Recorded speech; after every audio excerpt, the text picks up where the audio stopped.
Hey, pre-algebra class, I just want to go over this document. It's the one I gave to you in class on Friday. We didn't get to it.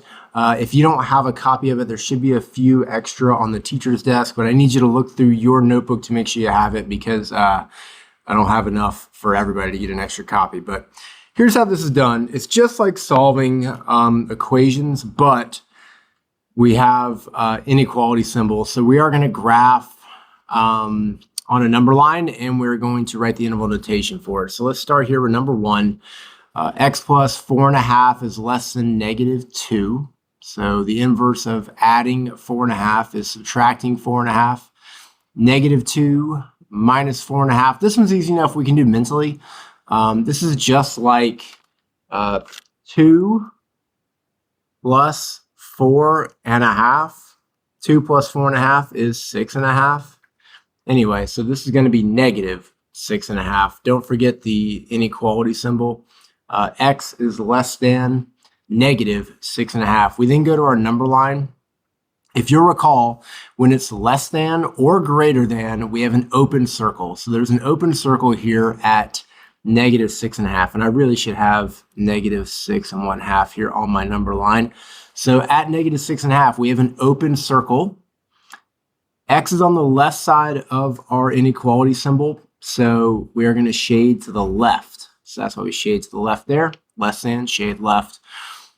Interval notation, if we go to the left forever, the low end of our graph is negative infinity. If we go in the negative direction forever, the low end here would be negative infinity. Infinity always gets a parenthesis, if you'll recall, a comma in between the negative infinity sign, and then the high end of our graph is negative 6.5. An open circle gets a parenthesis. If it were a closed circle, it would get a bracket. We would bracket that. So there you go.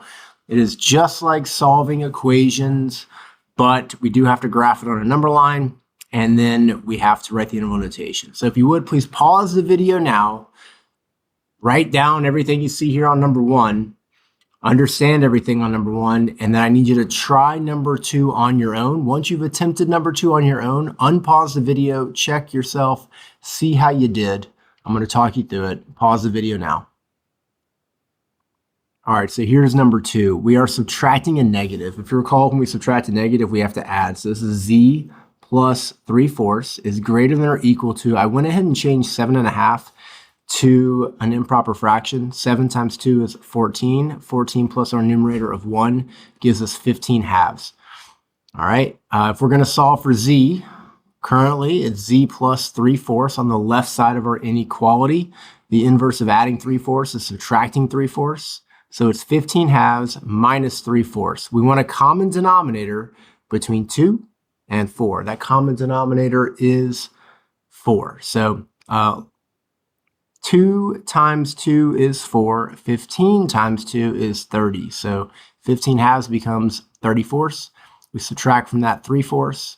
30 minus 3 is 27. So z is greater than or equal to 27/4.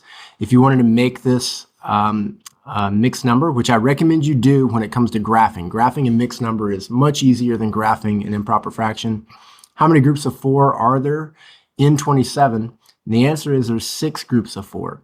6 times 4 is 24, so we're left over with 3, right? 27 minus 24 is 3. So z is greater than or equal to 6 3/4. Our variable's on the left, that's great. So we have a closed circle at 6 3/4. 6 3/4 is between 6 and 7. It's a bit closer to 7 than it is to 6. Closed circle at 6 3/4. Greater than or equal to, so we shade to the right. Make sure you close that circle in. Our low end is 6 3/4. That gets a bracket because 6 3/4 is included in our solution set. It is greater than or equal to. That or equal to gets a bracket there. We go to the right side forever. So infinity is the high end, and infinity is going to get a parenthesis. All right, so there you go. That was number two. Pause the video now. Try number 3 on your own and unpause once you're done to check your answer. All right, let's take a look at number 3 now. B minus 4.22 is less than or equal to 11.5. The inverse of subtracting 4.22 is adding 4.22. Let's add a 0 here in the hundredths place for the 11.50. So we're going to add 4.22 to both sides. When we do that, we get b is less than or equal to 15.72. We go to the graph. 15.72 is between 15 and 16. Is less than or equal to, so we close in the circle at 15.72. Less than, we're going to shade to the left. The low end of our graph here is negative infinity. If we go to the left forever, the low end is negative infinity. Infinity always gets a parenthesis. The high end is 15.72. It's a closed circle, so it gets a bracket. There you go. That is number 3. Pause the video now and try number 4 on your own. All right, here's number 4. This time the variable's on the right. That's going to come into play here in just a moment, but we want to get d by itself. The inverse of 2.4 is minus 2.4, so we subtract 2.4 from the left and the right side. Negative 15 minus 2.4. This is just like 15 plus 2.4, which gives us 17.4, but it's going to be negative. So it's negative 17.4 on the left side of the inequality sign, d on the right side.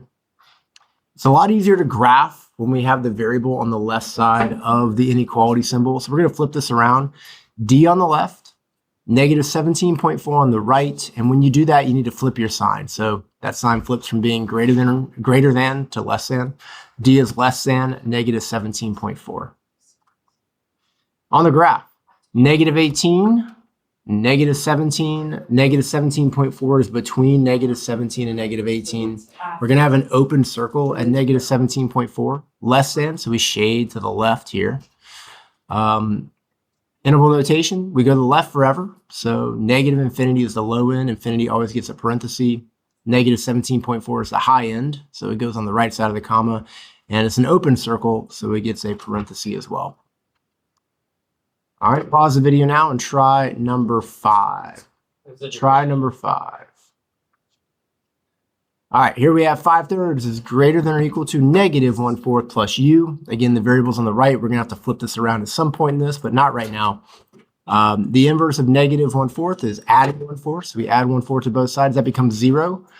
5/3 plus 1/4. We want to find a common denominator between 3 and 4. That common denominator is 12. 3 times 4 is 12. 5 times 4 is 20. 4 times 3 is 12. 1 times 3 is 3. So we get 20 twelfths plus 3 twelfths is greater than or equal to u. 20 plus 3 is 23. So 23 twelfths. Let's change this to an improper fraction and we get 1. Sorry, back up. It is an improper fraction. Change it to a mixed number. We get 1 and 11 twelfths. Flip it around. U is less than or equal to 1 and 11 twelfths. Onto the graph. Less than or equal to, closed circle at 1 and 11 twelfths. We shade to the left. Make sure you include the 1 and the 2. You should be a little bit closer to the 2 than you are to the 1. Negative infinity on the left side. 1 and 11 twelfths on the right side. Closed circle at 1 and 11 twelfths, so we get a bracket. Infinity always gets a parenthesis. So there is number 5. Pause the video and try number 6 on your own. All right, here we go. Number 6. W plus 54.7 is greater than 6.72. The inverse of adding 54.7 is subtracting 54.7. So we subtract 54.7 from both sides. This is like 54.7 minus 6.72. But this is going to be positive, and this difference here is actually going to be negative. So when you subtract here, you end up with 47.98. Make it negative 47.98. There you go. W is greater than negative 47.98. Onto the graph, open circle at 47.98. Now, negative 47.98, that's very close to negative 48. Not quite there, but it's between negative 47 and negative 48. Make sure you got that down correctly. Greater than, so open circle, and we shade to the right. Low end of our graph is negative 47.98. We go to the right forever, so the high end of our graph is infinity. Infinity always gets a parenthesis. Open circles get parentheses as well. There you go. All right.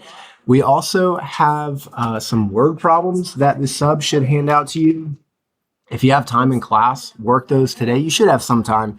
I'm also going to have the sub give you the test review. So class 1, which is today, you should have this document complete. You should also begin the word problem document, maybe even finish it. That's up to you. Let's say 25 minutes tomorrow on the test review. That'd be the asynchronous day when you're at home. Class 3 of this week, you're going to bring the test review to class. You're going to work the test review on your own. I'll have the key posted to that as well. And then test in class 4. I'll be back in class 4, and I'll be able to answer some questions prior to the test. We're going to have about 2 word problems on the test, just so you know. So not a ton, but some. All right, thanks for watching. Hope you have a great day.